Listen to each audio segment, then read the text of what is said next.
Welcome everyone to another video from the Secrets of the Jedi canon book. For those unfamiliar with this video series, here I break down an excerpt from the Secrets of the Jedi canon book that came out a few years ago, which is basically written from Luke Skywalker's point of view, like a diary, where he wrote about almost everything, whether it be the different Jedi of the Republic or galactic events from before he was born.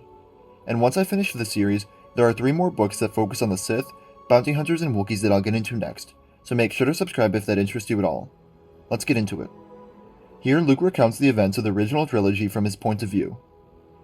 I was born soon after the enactment of Order 66 and the fall of the Jedi Order, so for almost as long as I could remember, the world I lived in was one without the Jedi and seemingly without hope. For some reason, though, I was still able to find something to hold on to. Maybe it was the Force calling me towards some great destiny, but I knew deep inside that the dark shadow cast by the Empire would eventually have to give way to new light. Fortunately, I wasn't the only one who felt this way. Order 66 might have seemed like a quick and efficient method of eliminating the Jedi, but not every member of the Order succumbed to this act of betrayal. A small handful of Jedi managed to escape execution, but their numbers continued to fall during the years that followed. As Palpatine strengthened his grip, the remaining Jedi became the galaxy's most wanted fugitives, hunted down by Vader and his forces in the name of the new Emperor. When the Great Jedi Purge ended, only a few remained, most of them in hiding. Although the Jedi were forced to stay out of sight, freedom fighters opposed to the new Empire sought these survivors out, using holocrons, devices designed to store important Jedi data, and scouring the galaxy for any clues that might lead them to these exiled heroes. The Jedi's guidance and stories of survival inspired even more oppressed Imperial subjects to take up arms against the Empire. While the rebels and the remaining Jedi were already assailing an oppressive Empire, I was still stuck on Tatooine, working on my Uncle Owen's moisture farm under the planet's twin suns.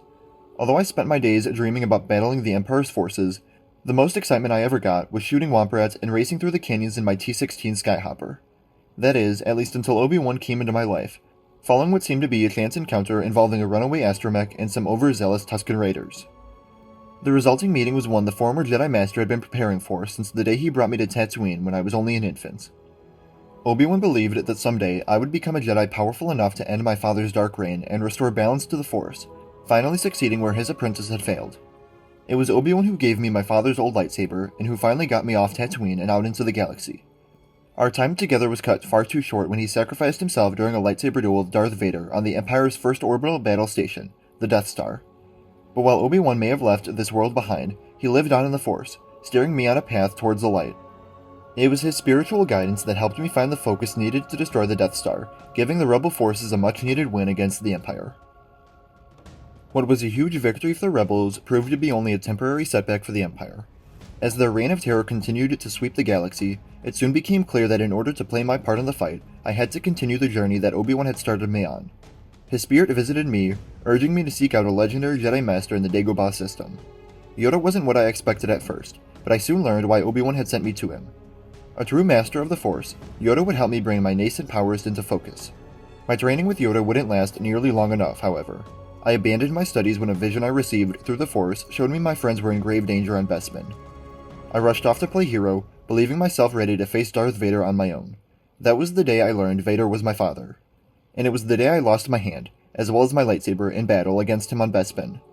I was lucky I didn't pay for my hubris with my life. Though the wounds ran deep, I soon learned that lightsabers, and even hands, could be rebuilt. As it turned out, so could Death Stars. And as the Empire prepared to use their new battle station to eliminate the Rebel Alliance once and for all, I found myself contemplating the journey my father had taken to the dark side. No matter how far my father had fallen, I sensed that his turn to the dark side was not absolute. I knew Anakin Skywalker had followed his heart to a fault during his days as a Jedi. Our ultimate victory would rely on my belief that the same heart was still beating somewhere inside Darth Vader's armor. The Emperor tried to sway me to his side, and when that didn't work, he tried to kill me. But at that moment, my father turned against his own master to protect his son. His final act was to hurl the Emperor to his death, not only redeeming himself, but also finally restoring balance to the Force as the prophecy had foretold. Let me know what you think of this excerpt in the comments below. Remember to like the video, and subscribe for more videos breaking down the book. And remember to follow me on Instagram, Twitter, and TikTok. Thank you all for watching, and remember, the Force will be with you. Always.